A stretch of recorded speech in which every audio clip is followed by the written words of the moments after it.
Bharatiya Janata party के नेता कुलदीप बिश्नोई ने 2024 के लोकसभा चुनाव से पहले बिश्नोई समाज के लिए आरक्षण का जो कार्ड खेला है उस कार्ड के बारे में। दरअसल बिश्नोई समाज को अदर बैकवर्ड क्लास यानी कि ओबीसी में शामिल किया जाए, ये मांग कुलदीप बिश्नोई ने उठाई है। और भव्य बिश्नोई को यानी कि उनके बेटे को, आदमपुर से विधायक को मंत्री पद मिलना चाहिए, ये बात भी कुलदीप बिश्नोई ने कही है। भव्य मंत्री के लिए डिजर्विंग कैंडिडेट हैं, यानी कि भव्य को योग्य करार दिया है कुलदीप बिश्नोई ने मंत्री पद के लिए। भव्य के मंत्री बनने से बीजेपी को फायदा होगा, यानी कि पार्टी के फायदे की बात भी कुलदीप बिश्नोई कर रहे हैं भव्य को मिलने वाले पद से। 28 जून को अमित शाह से कुलदीप बिश्नोई की मुलाकात हुई थी और इसी मुलाकात के बाद कुलदीप बिश्नोई ने बिश्नोई समाज को केंद्र में आरक्षण मिलने की संभावना के बारे में बातचीत की। एक ट्वीट भी उन्होंने किया और इस ट्वीट को इसी साल के अंत तक राजस्थान में होने वाले चुनाव के लिए अहम माना जा रहा है। इस मुलाकात को राजस्थान चुनाव से जोड़कर देखा जा रहा है। दरअसल राजस्थान में बिश्नोई समाज को बीजेपी के पक्ष में करने के लिए अब अदर बैकवर्ड क्लास में उन्हें शामिल करना और उन्हें आरक्षण दिलवाना, ये एक बड़ी मांग कुलदीप बिश्नोई की ओर से उठी है। महत्वपूर्ण बहुत है क्योंकि इससे चाहे वो शिक्षा क्षेत्र, भव्य अगर मंत्री बनता है तो डिजर्विंग भी है क्योंकि स्कूल टॉपर, यूनिवर्सिटी तक टॉपर रहा है स्कूल पढ़ाई के अंदर और खेल के अंदर भी। भव्य बिश्नोई अगर मंत्री बनता है तो निसंदेह भारतीय जनता पार्टी को बहुत ज़बरदस्त लाभ राजस्थान के अंदर मिलेगा क्योंकि बिश्नोई समाज या कोई मंत्री अभी भारतीय जनता पार्टी ने कहीं हिंदुस्तान में नहीं बनाया। और दूसरा, हरियाणा के अंदर राजस्थान का जो हमारा व्यक्तिगत वोट बैंक है, चाहे वो भजन लाल जी का था या उनके बाद मेरा है, वो वोट बैंक निसंदेह अगर किसी कारण से नाराज भी है या घर भी बैठा है उसमें जोश आएगा और बीजेपी के लिए बढ़िया काम करेगा। तो इससे भारतीय जनता पार्टी को ज़्यादा लाभ है, हो चाहे वो रोजगार क्षेत्र हो, इससे हमारे समाज को बहुत फ़ायदा मिलने वाला है। और ये बहुत लंबी मांग भी रही है हमारे समाज की ओर से। और इससे पहले मैं माननीय नड्डा साहब से मिला था, उन्होंने ही मुझे आश्वासन दिया, और कल मैं माननीय अमित शाह जी से मिला, उन्होंने ही मुझे आश्वासन दिया। अभी मैं इतना ही कहना चाहता हूँ, लेकिन उम्मीद और अपेक्षा पूरी है कि जल्दी हमें न्याय मिलेगा। तो बीजेपी नेता कुलदीप बिश्नोई की मांग पर अब कांग्रेस की ओर से रिएक्शन सामने आया है, जहां कांग्रेस विधायक गीता भुक्कल तंज कस रही हैं, तो वहीं कांग्रेस के नेता जयप्रकाश उर्फ जेपी ने इस बात का स्वागत किया है। आप सुनिए दोनों को। आदमपुर की जनता से जो बाई इलेक्शन हुआ था उसमें जाकर बीजेपी की सरकार ने जो जो वायदे किए हैं, सबसे पहले तो उनको उन वायदों को पूरा करवाने का काम करना चाहिए। जैसे जींद में इलेक्शन हुआ उसके बाद कोई उन्होंने वायदे पूरे नहीं किए, सेम हालात आदमपुर के हैं। आदमपुर की जनता बहुत ज़्यादा दुखी है इस बात को लेकर। तो सबसे पहले तो उनको कार्य, बेटे को मंत्री बनवाने की बजाय, वो विधायक तो बन ही गए हैं वहाँ से, उनको उन कार्यों को पूरा करवाने का पहले काम करना चाहिए और आवाज़ को अच्छे से उठाने का प्रयास करना चाहिए। स्वागत करते हो आप बिश्नोई समाज को, जाना चाहिए ओबीसी में? मैं कहता हूँ जाना चाहिए, क्या बुरी बात है। बिश्नोई समाज के साथ साथ अच्छा ही होता है। कुलदीप बिश्नोई इसमें जाट को और मुसलमान को, मेव है शायद, मेव को और जट सिख को और रोड बरादरी को भी जोड़ देता तो बेटर था। जैसे चौधरी भूपेंद्र, यही तो संकीर्ण विचारधारा की राजनीति करने वाले लोग, संकीर्ण क्षेत्रों की राजनीति करने वाले लोग कभी नेता नहीं बन सकते। ये स्वच्छ छोटी सोच।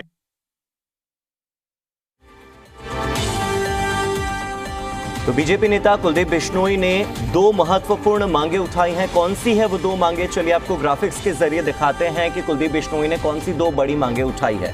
पहली मांग है भव्य बिश्नोई के लिए। भव्य बिश्नोई जो कि कुलदीप बिश्नोई के बेटे हैं और आदमपुर में हुए उपचुनाव में उन्होंने जीत हासिल की है। जीत हासिल करते हुए भव्य बिश्नोई विधायक बन गए। अब विधायक बनने के बाद उनके मंत्री पद के ख्वाब कुलदीप बिश्नोई ने सजाए हैं। वो कह रहे हैं कि भव्य बिश्नोई डिजर्विंग कैंडिडेट है, अपने बेटे भव्य बिश्नोई को वो मंत्री बनते हुए देखना चाहते हैं। ये पहली मांग है। और दूसरी मांग है बिश्नोई समाज को ओबीसी में शामिल किया जाए, अदर बैकवर्ड क्लास यानी जिसे हिंदी में पिछड़ा वर्ग कहा जाता है, पिछड़े वर्ग में शामिल किया जाए।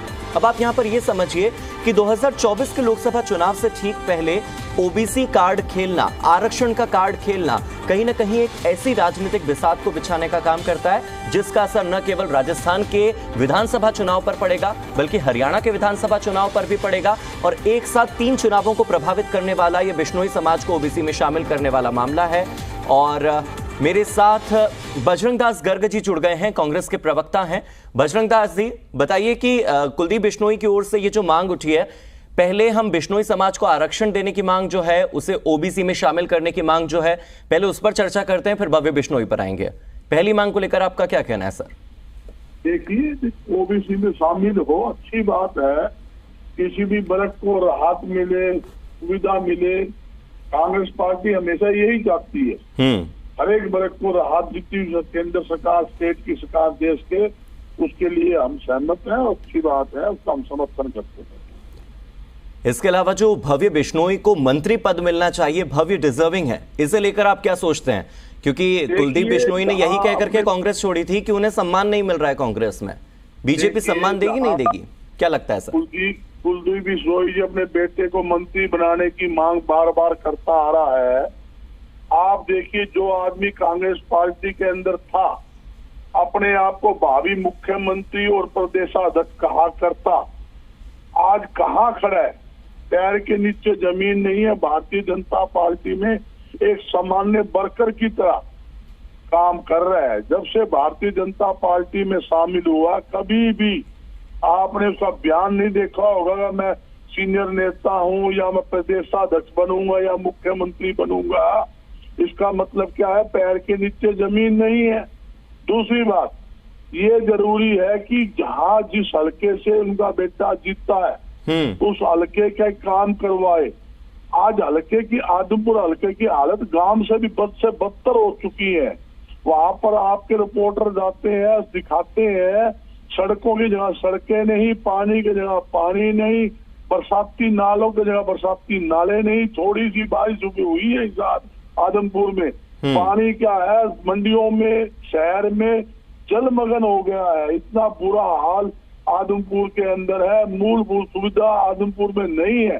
सिर्फ उसने जनता को यूज करके अपने बेटों को मंत्री बनाने की बनी हुई है, ना कि कभी ये नहीं कहा कि आदमपुर हल्के के ये काम होने चाहिए, आदमपुर हल्के में ये काम करवाऊंगा, आदमपुर हल्के में वो करवाऊंगा। कोई काम की बात नहीं, सिर्फ अपने बेटे को मंत्री बनाने की सोच है। और बिश्नोई समाज की आड़ लेकर कि बिश्नोई समाज का वही ठेकेदार है क्या? और कोई बिश्नोई समाज में नहीं है कि बिश्नोई समाज को अगर आप प्रतिनिधि दोगे, मेरे बेटे को मंत्री बनाओगे, तो राजस्थान में 17 विधानसभा सीटें हैं और जहां पर प्रभावित करती है, 7 लोकसभा सीटें प्रभावित करती है, वहां हम जिताएंगे। हरियाणा के अंदर तो 3 लोकसभा क्षेत्र के अंदर बिश्नोई समाज रहता है। ठीक है बजरंग दास जी, आपने जो कुछ बातें कही है इसका जवाब मैं भारतीय जनता पार्टी से ले लेता हूं। मेरे साथ विजेंद्र नेहरा जी जुड़ गए। विजेंद्र जी, ये बताइए कि पहले तो 2 बातें कही गई है कि कुलदीप बिश्नोई बिश्नोई समाज का सहारा ले रहे हैं। आरक्षण की बात, ओबीसी में शामिल करने की बात बहुत वाजिब है, लेकिन वो बिश्नोई समाज की आड़ में अपने बेटे को मंत्री पद दिलवाना चाहते हैं, जबकि जिस बेटे को वो डिजर्विंग बता रहे हैं उस बेटे ने आदमपुर में कोई काम नहीं किया। ये बजरंग दास जी का आरोप है। आप बताइए सर।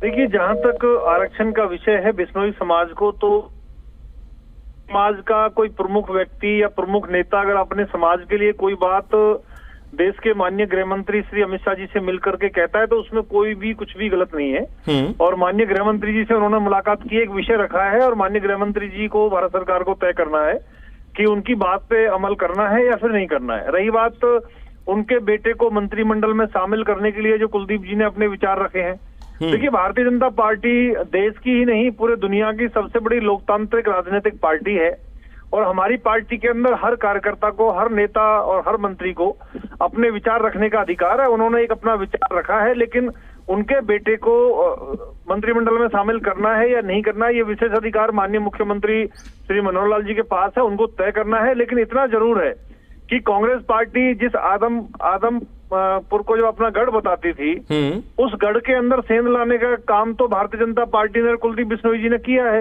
ये जो अभी बैठ के हमारे साथी प्रवक्ता बात कर रहे हैं, जब आदमपुर का उपचुनाव चल रहा था उस दौरान बड़ी बड़ी बातें करते थे कि कांग्रेस पार्टी का गढ़ है, यहाँ से कांग्रेस का उम्मीदवार जीतेगा।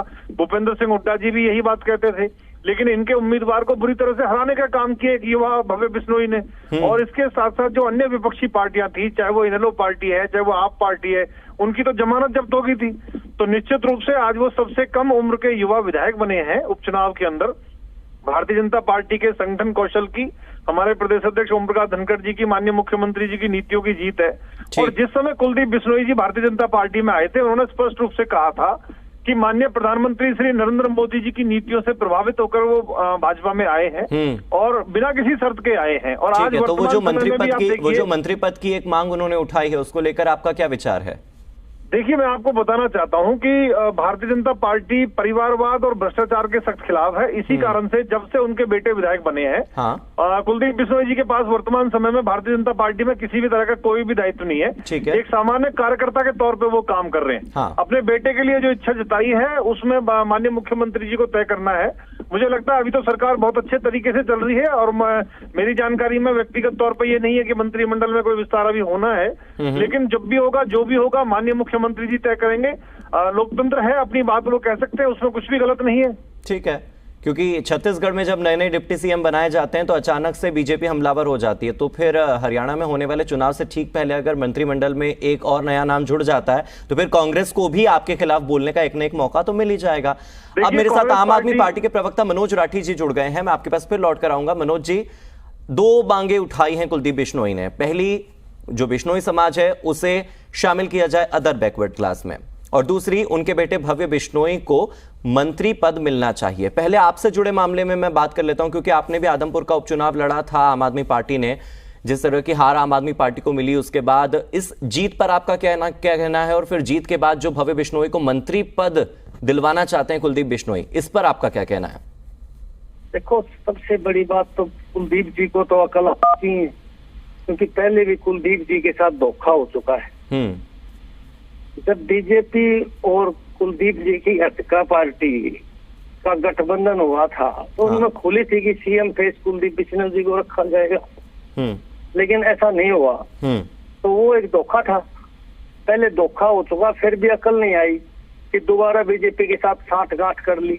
और देखो, हम बार बार कहते भी आए, हमने चुनाव में भी ये बात बताने का काम किया था कि चौधरी कुलदीप बिश्नोई जी सीबीआई और ईडी के डर से बीजेपी में गए थे जी, और जैसे ही बीजेपी में गए वो रेड कॉर्नर नोटिस वापिस ले लिया। आपके सामने की बातें हैं।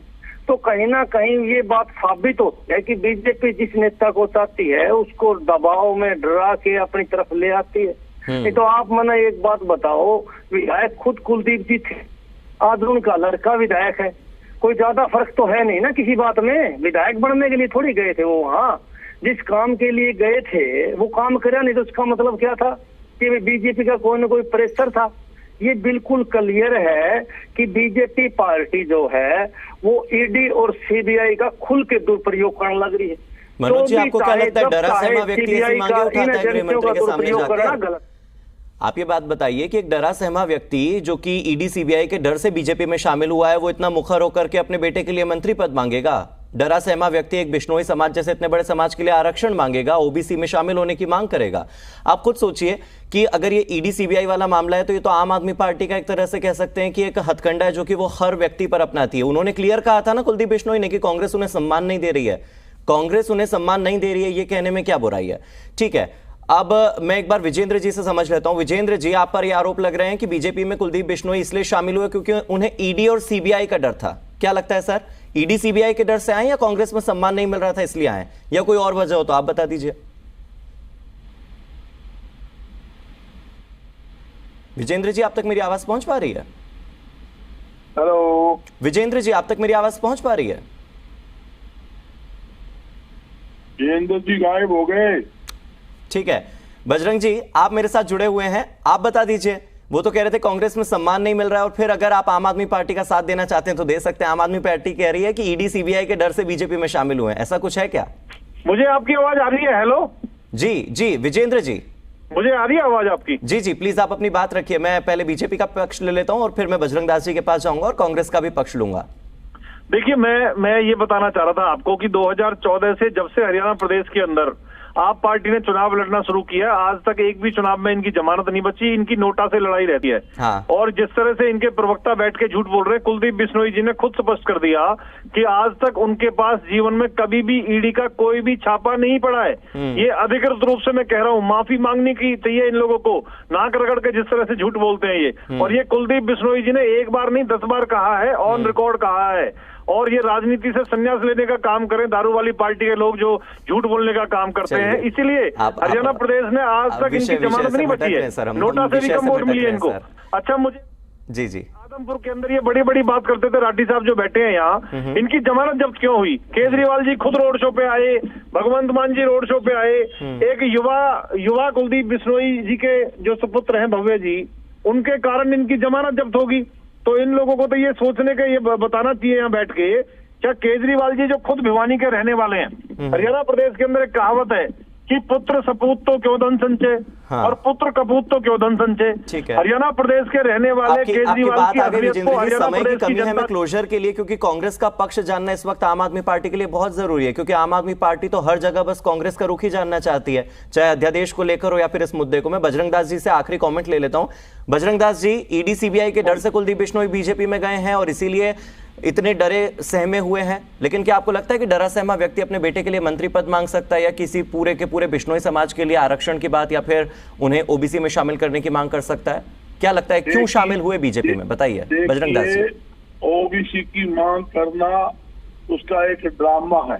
अच्छा, भारतीय जनता पार्टी पर दबाव बनाना है, अपने बेटे को मंत्री बनाना है, उसका एक ध्येय है। इतना महत्वाकांक्षी मैंने अपने जीवन में कोई व्यक्ति नहीं देखा। ठीक है, ये वाली बात तो हो गई। मैं तो आम आदमी पार्टी के उस कमेंट पर आपका रिएक्शन ले रहा हूँ। ईडी सीबीआई वाली बात कह रहे हैं वो, उसका भी दे रहा हूँ मैं, उसका दूंगा। मगर उन्होंने एक बात और, आपने एक सवाल और किया था ना, तो कहती कांग्रेस को सम्मान नहीं मिला छोड़ के इसलिए गया हूँ, तो उसको जवाब दे दूं, जितना सम्मान मतलब कांग्रेस पार्टी ने उनको दिया, जरूरत से ज्यादा सम्मान देने के कारण वो सहन नहीं कर पाए। जिस आदमी की मतलब जेब में 100 का नोट हो और उसकी नू करे तो 50,000 का सामान बाजार से खरीद ले, तो ऐसा सम्मान दिया जो अपने आप को मुख्यमंत्री का दावेदार मानने लग गया, जो अपने आप को प्रदेशाध्यक्ष का दावेदार मानने लग गया। बजरंग दास जी, कैसा सम्मान? वो सम्मान जो किरण चौधरी को मिल रहा है कार्यक्रमों में, वो सम्मान जो कुमारी सैलजा को मिल रहा है, या वो सम्मान जो रणदीप सुरजेवाला को मिल रहा है? किस सम्मान की हम बात कर रहे हैं सर? बात और पूछी जी, ये ईडी सर समय की कमी है, मेरे पास केवल 30 सेकंड है सर, प्लीज जल्दी अपनी बात पूरी कीजिए। आपने पूछा ईडी का मामला, ये हकीकत बात है। 200 करोड़ रुपए का इनकम टैक्स का नोटिस आया उनके पास, ईडी का नोटिस आया उनके पास, और वो अखबारों में प्रकाशित हुआ। 200 करोड़ के अंदर घोटाले में फंसा हुआ है। इसके जितने जो पासपोर्ट से जब्त किए गए, और उसके बाद ये भय के मारे, डर के मारे, जब तो कहते थी जो कुलदीप भारतीय जनता पार्टी। ठीक है बजरंग दास जी, बहुत बहुत शुक्रिया इस बयान के लिए जो आपने दिया है। मैं चाहता था कि आम आदमी पार्टी और कांग्रेस का ये बयान एक बार ईडी सीबीआई को लेकर सामने आ जाए। विजेंद्र जी, याद रखिएगा इस बयान को, आम आदमी पार्टी हो या कांग्रेस हो, ये सीधे तौर पर कह रहे हैं कि कुलदीप बिश्नोई बीजेपी में क्यों शामिल हुए, इसकी वजह ये दे रहे हैं। बहुत बहुत शुक्रिया आप तीनों का।